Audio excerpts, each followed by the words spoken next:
Hi guys, this is Namcraft and welcome to yet another Starcraft commentary. This is going to be the final set in Group C round of 24, ASL Season 15, being played on the map Vermeer between... wait, what? Mine qualified to this final set. Okay, I am mistaken. I'm in such a terrible state of mind today, guys. So mine was the one who won versus Soma. So wow, Soma's gone. I mean, the king of KCM, the king of all kills. He's no longer in the picture together with Mini. That's very interesting. This season of ASL has turned out to be quite a reversal of fortune, I think. Yeah, but anyways, mine versus Ample, so TBT. So let me pull out the big gun. Let me pull out the big books, right? Like, you know, the thick ones, the one that, you know, my grandmas read. Because that's what we need to, you know, get through potentially 1 hour of tanks versus tanks across the bridge. I mean, this is worse than World War One, if I could pull a kind of metaphor. But instead, let me spare you the misery. I'm just gonna... Oh, this game might finish a lot faster than we think. No, it's fine. Mine is gonna go for an in-base barracks. Apple is going for a forward barracks, but it's rock, paper, scissors, so... If Apple, excuse me, if mine has gone for 14cc, this would have, you know, crushed him, but he's gone for the safe build, so he's gonna come out ahead, so. Anyways, let me read you a poem I wrote, and let me read you another prose I wrote. So this poem doesn't have a title. Let's give it a title. What's... Okay, I'll think of the title later. It goes like this. She arrived when I first learned the song. She left when I mastered it. And now there's nobody to sing along. Just an infinite river of sadness. If the heavens could be so kind to let our worlds once again collide, I would be eternally mesmerized by her simple kindness and graceful smile. The clock ticks, the owl hoots, the cat meows. I awake from my slumber, frantically searching for it. My rare and precious magical mushroom. But alas, it was just a dream, a torn page from a notebook. Upon realizing that she's gone, I wept. All of the promises that she has made, I have kept. My life will never be the same, like the bed on which a beautiful fairy once slept. That's it. Next one. Let's talk about... Oh, this is gonna be very cheesy. Okay, another painfully cheesy and just like unbearable writing, so please bear with me. How's this game going? Okay, so we have Nexus going up for both the players. Everything looks fine and dandy. So let's get back to literature here today. Untitled. Regardless of how much he tries to keep her image out of his mind, it keeps creeping back. Places and events, sounds and smells. Everything that he does, anything that he touches, bring back memories. Perhaps not all the time, but whenever it happens, the emotions associated therewith are so intense that he breaks down and cries almost instantly. A meaningless void of broken scripts and faded pictures would suddenly engulf him. It would subdue him. It would conquer and torture him. He plays back the songs. He watches the movies over and over. He twists and turns in his bed in an inebriated rapture to accommodate an invisible silhouette who only resides in his mind. He wakes up in the middle of the night, remembering that he has forgotten to fill the teacup, or water the plant, or pick up the laundry basket from downstairs. Then he clears up and realizes that she has gone for the weekend. Then he clears up again and realizes that she has gone forever. He then becomes horrified at the severity of his insanity, cursing at himself for forgetting that he must forget, must move on, must delete. But how to proceed? That which he has given away refuses to return to his possession. It has become alienated from his lonely existence and can only stay next to him when she's next to him. Wounds never heal, they only cover up. At the slightest disturbance, they can be ripped open and severed like a silent volcano that erupts unexpectedly, wilder than before. I'm sorry, he cannot do it. He may be ridiculed, pitied, or ignored. He may move, grow, learn and die, but he will never forget. He has loved her and will love her until the very last of his senses stop recognizing the fleeting definition of this magical word, mundane to the world, yet sacrosanct to him. He will love her until the very last of his neurons flicker and burn out like a child's candle in the winter storm. Okay, what do we have here? Terran versus Terran, still 2 base on 2 base. 78 versus 76, everything is dead even. Should we do one more story and we'll get back to the game? Because I'm like really sorry, man, because I am very sad today, so I'm in no mood to cast a non-Protoss games.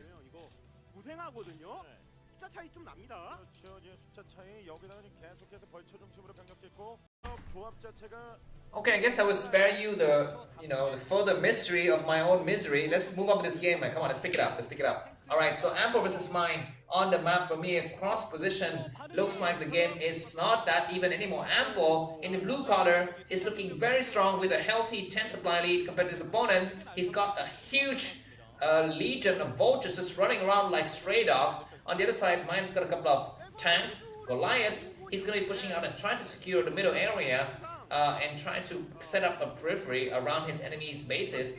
Vultures, these vultures from Mine are going to get sacrificed here, but that's going to leave room for him to set up a kind of fortified position in the center of the map.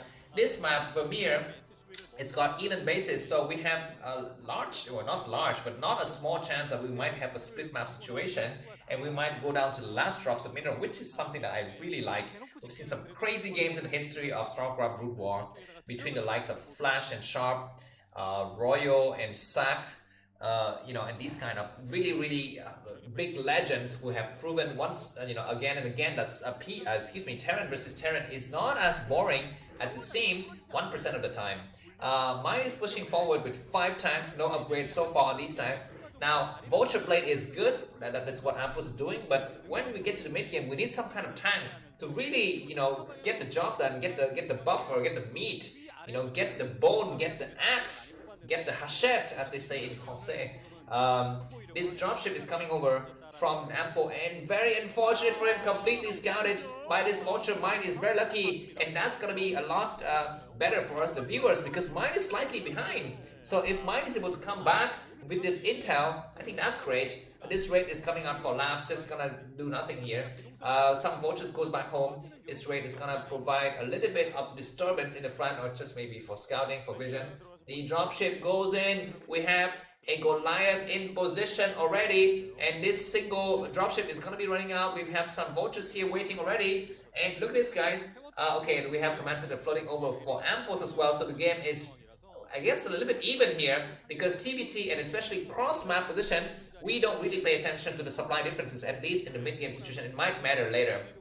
But for now, both of the players are dead even, 0-0 upgrades on both of them. Nice scan by Mine to realize that his enemy is gone for the 3rd base as well. Now the 2 players are going to start to secure the 4th base. I would be thinking that, I guess they're going to be moving vertically. So Mine is going to take the base at 3 o'clock position. He's got a red dot over there already. And Ample is going to take the base at the 9 o'clock position. These vultures are going to be clearing out these other vultures on the other side of the map. A lot of tanks from Ampo come over, and they're gonna try to secure this middle area. Vermeer has these kind of structures in the center. They are like I don't know what they are called. These are not temples. They're like steps, right? They're like those uh, Aztec or Mica civilization structures in the center. Anyways, that is just a starport, a single starport so far. Another small skirmish on the southern side. Looks like these players are quite content to split the map into two halves here. Vultures running through just to make sure that Ampo is not yet taking the base at the 9 o'clock position, because mine also wants to take the base at 3 o'clock position. Nice vulture run by, killing 4, 5, 6 SV already, and reaction from Ampos is quite slow. No, he's got his own drop. Very nice work. This tank is gonna do a little bit of damage. It's very, very slow though. This vulture is doing a lot of work. And finally, that dropship got taken out. Behind this, Ampos is 144 supply. Mine is only 128. Mind you, is the older player. It's supposed to be the more experienced player. Ampo is a bit, I think, younger, and less prestigious in his career of Starcraft broodwar. At least in the Casper days, we have a medium-sized skirmish in the center, but it's gonna be mine who's got the siege resistance. He's got 2 tanks on high ground though. These tanks are walking right into a trap. The tanks on the high ground is providing a lot of damage. Look at the supply difference. Mine is 127. Ampo's only has 117. So, oh my god, these tanks on the high ground survived! Focus fire on the tank on the low ground! That takes out a single tank, but the other tank is still doing okay, but that other tank dies. So, look at the barracks from mine though, is providing really nice vision. Command center going up at the 9 o'clock position, and mine needs to take his own command center as well. He's won, one battle, but that doesn't mean he wins the war. He's gonna try to get back this on his opponent by going for this dropship. Very nice base taken at 12 o'clock position. The game is a little bit tilted in favor of mine now. A lot of vultures go through, but mine's already secured this high ground, so these vultures are pushed back. Where are the tanks from Ampo? Ampo takes double bases in the hope that he's going to be able to come back to a lot of idle SCVs here. As the Korean commentators is pointing out to us, am I kind of clipping myself? Yeah, I'm kind of clipping myself. I'm gonna lower the volume. Excuse me. Sorry for that. By the way, all of my videos have dual channels, so if you put on the headphone, it's gonna be the best experience, I promise. Because you're gonna be seeing the English on one ear and the Korean and the other things on the other ear. So if you don't like my rant, you don't like my stories, you don't like my reading, just listen to this with one ear. It's gonna be nice. And if you have any kind of software that will allow you to kind of rebalance the channels, move a little bit of the left to the right, lower the left, and heighten the right, and you can definitely do that, Audacity or something like that, and you're gonna have a nice experience. And let me just remind you a little bit that I've always provided really nice information in each video's description. I provided the playlist, the overall tournament playlist link. I provided link to the previous game, the next game. I provided information about the maps, the players, the matchups. Links to add friends with me on Facebook, to watch the VODs on Telegram if you have this chat app Telegrams. By the way, you might also as well try to check out my homepage. It has a lot of playlists by tournaments, playlists by players. If you are a fan of some players like I am, I'm a fan of Janby, Stork, and to a lesser extent the other Protosses. Then you can enjoy games only by a single player. You can also watch games by only certain maps or only certain matchups. If you want to practice, if you want to just study some kind of statistics, please do so. I also have provided playlists that are best games each year. These are my personal picks of the best games. So if you just want to get some quality Starcraft from the past, go ahead, blast from the past. They in my homepage. And if you want to get spoiled, don't watch any videos in the videos page. Go to each tournament and just run it from start to finish. And you can cycle through the videos that way. Looks like mine is pushing in the center. Mine leading by about 15 supply. But if Ampo can hold on, he's going to be doing just fine because he's got 2 bases. But look at these tanks on the left side. They're completely eclipsing each other, and we might have a small base trade situation there. Looks like Ampo doesn't see his enemy's tanks, but mine sees his enemy's tanks, and he's going to at least be able to secure this area. A lot of SVs are getting pulled, but on this other side, mine is going to be losing another command center. So this science vessel is seeing everything though. A huge attack on 2 bases at the same time. So Ampo is going to be losing 2 bases, whereas mine is only losing 1 base. But he's coming back from the other side. But he's going to be on the low ground though. He needs to be very, very careful. Takes out 1 tank. The other tanks are not focus fire, whereas Ampos is focus firing on this 1 tank, and that tank gets taken out. So at least this base, no, it's not going to get saved. But what's happening in the 12 o'clock position? The position looks like Ample cleared that base out, but he's able to only take out one base, not two. His enemy is allowed to take out two. Mine is 154 supply, Apple's 124, and Apple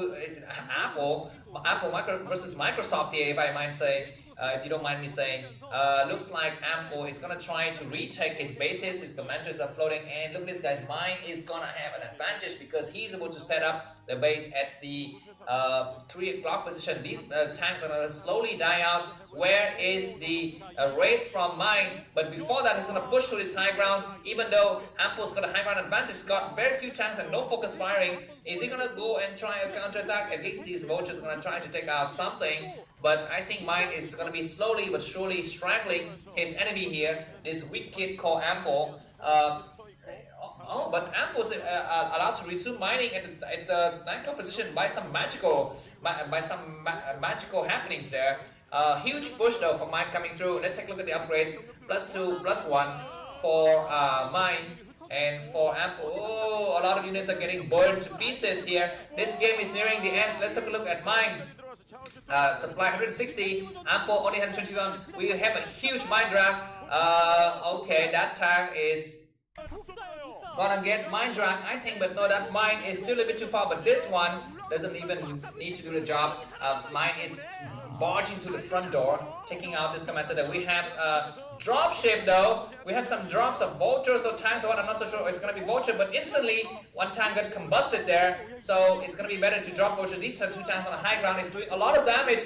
Very I think clumsy drops by Ample. It's losing everything. And now Mine is plowing through. I'm very certain it's going to be Mine who qualifies to get a bit best to the next round. So I think that is quite good as well. I guess Ample's going to try to fight as much as he can, but it's going to be not worth it, I think. Yeah, so if you like this cast, you can feel free to buy me a coffee. The link is in the video description. We'll be looking forward to the next group, I think, which are going to be in 2 days. I'll definitely be casting that. I'll be a lot more free during that time. So I will cast it closer to the date of the actual games so that you can enjoy these games as much as I do. Yeah, but what should we talk about? I mean, the game is not yet over. Mine is... I think Mine is gonna lose. Mine's gonna win, right? There's no way that Ample can come back. I mean, Ample still have bases, but... okay, finally this time's gonna get taken out. Ample has kind of resupplied his third base at this 8 o'clock position. Nice drop there, but a lot of Light comes through, and dropping on the siege position is not good. You need to drop on the unsiege position, but at least you're gonna have some units in the back. This time needs to siege though, but so many other units on the other side, more tanks coming through, and focus fire by Mine is gonna take out that other single tank. No focus fire though on the part of Ample. The supply difference is now 50. That's a lot of supply differences that Ample cannot overcome, but he's still got 3 dropships, so he can still do it. But you know, at this point in time, Mine can just A-move everything. He doesn't even need to take on the base. He's got 5 bases. He's mining fine. But a counter attack though by Ample. What do we have here? These tanks are unsieged, and oh my God, we might have some mines being laid here. Vultures going through, and mine drag on some of the tanks. One tank is almost dead, but it's not. Oh my God! Look at that huge. All of these units are very weak, but not yet finished. The next attack, though, by Ample might be able to do something. Ample might try to come back to a nice vulture run. He's able to disturb the mining a little bit and damage those tanks, but that doesn't really mean much unless you can really go out there and finish off the job. Another drop is happening here. Ample is not giving up. He's about 60 supply difference. The current commentary is pointing to us that 3-2 upgrades on Mine's units and only 2-1 upgrades on Ample's units. Ample's though might turn the tide of the game with this one single crazy drop as the Terran units are moving out, but the Terran units from Mine are not really moving out. And nice scan though. These units had to get dropped in the center. Goliath chasing the dropship. What do we see here? Tanks coming through, and units on the high ground would be nice, but siege already from the other side. But this retreating position from Ample is really nice. He's able to kind of make his enemies' units eat up these shots from the tanks. 1D Matrix is gonna buy a little bit of time, but not enough. But he doesn't have vision of the high ground. He needs to get a vision on the high ground, Ample, if he wants to win this battle. The dropship are not providing vision, and now the rest of the tanks from Mine goes to Mine is maxed out, almost 200. Ample is only 126, and Ample is 1 base behind his enemy. Okay, he's building some command center at the bottom right. I mean, this is gonna try to remain hidden, I guess. But another huge group of Terran army goes through, but dropships are getting ready. These times for mine, I have to work for the Muso. They come in, but the siege position from Ampo is a lot better. Look at the angle. The angle is perfectly circular for Ampo, but mine has a weaker angle of attack. And yeah, I think this battle is nicely won by Ampo. At least he's able to stop the advancement of these tanks from mine.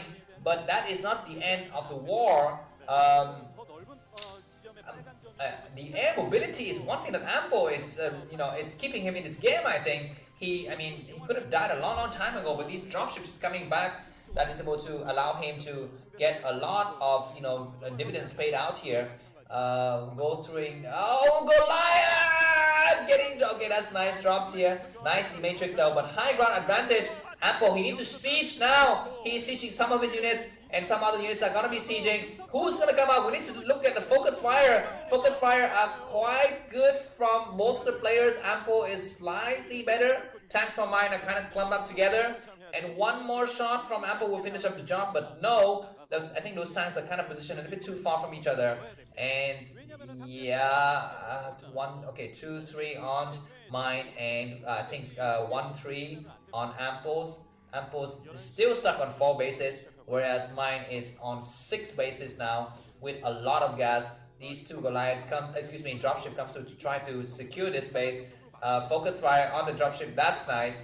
The number of dropship though by Ampos is dwindling. He used to have 4 or 5 dropships, but now only 1. And now counter drops though from Ampo. This is gonna be the final straw on the Pepsi Cola here, and it's a ridiculous attack from mine to clear out everything and everywhere at once.